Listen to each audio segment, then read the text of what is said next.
Hello, जय हिंद। स्वागत है आपका हमारे यूट्यूब चैनल पे।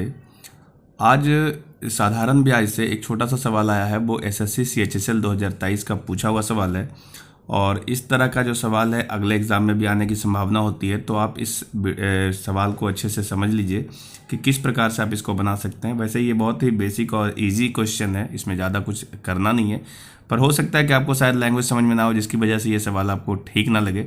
चलिए हम सवाल को डिस्कस कर देते हैं कि इस सवाल को आप किस तरीके से बना सकते हैं।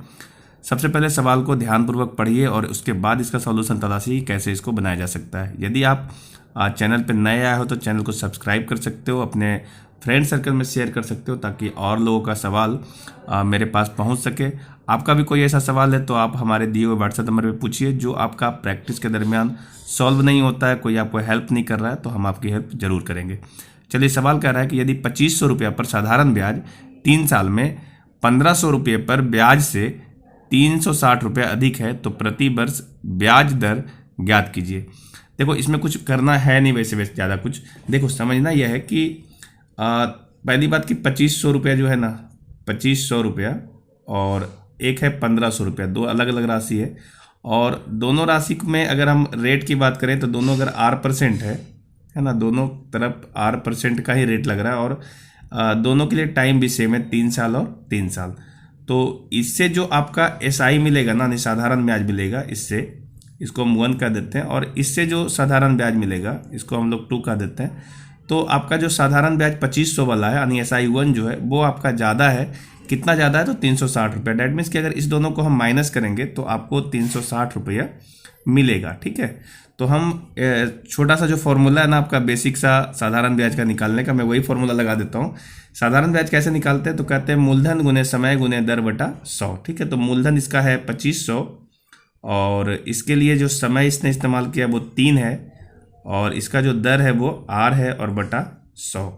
और इसमें हम माइनस कर लेंगे 1500 यानी मूलधन हो गया, और इसका जो समय जो है 3 है और इसका दर R है और बटा 100 कर लेंगे, और इधर जो आपका बचेगा वो 360 आना चाहिए।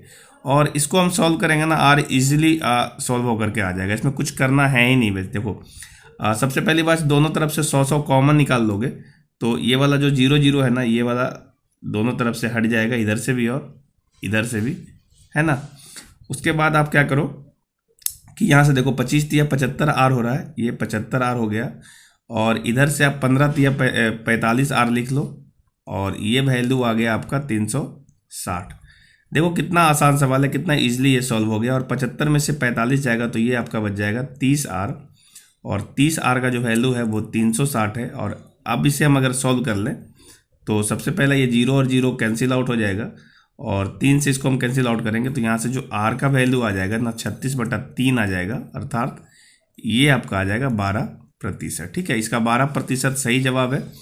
और देखो कितना इजीली ये सवाल को आप सॉल्व कर सकते थे। आप अगर थोड़ा बहुत ध्यान दो, देखो यहाँ ऑप्शन नंबर 4 में दिख रहा है ये 12%, यही इसका सही जवाब है। ध्यान दीजिए अपने कॉन्सेप्ट पे और बेसिक अप्रोच एकदम शार्प रखिए और प्रैक्टिस ज़्यादा से ज़्यादा कीजिएगा तो आप बहुत सारे सवालों को तो आप आराम से बना करके अच्छा स्कोर कर सकते हैं। आपका भी कोई ऐसा सवाल है तो आप हमारे दिए हुए व्हाट्सएप नंबर पे भेज सकते हैं, जो इसका सही सॉल्यूशन होगा वो आपको हम जल्दी प्रोवाइड कराने की पूरी कोशिश करेंगे। आज के लिए इतना ही, हम मिलते हैं नेक्स्ट वीडियो में, तब तक के लिए जय हिंद।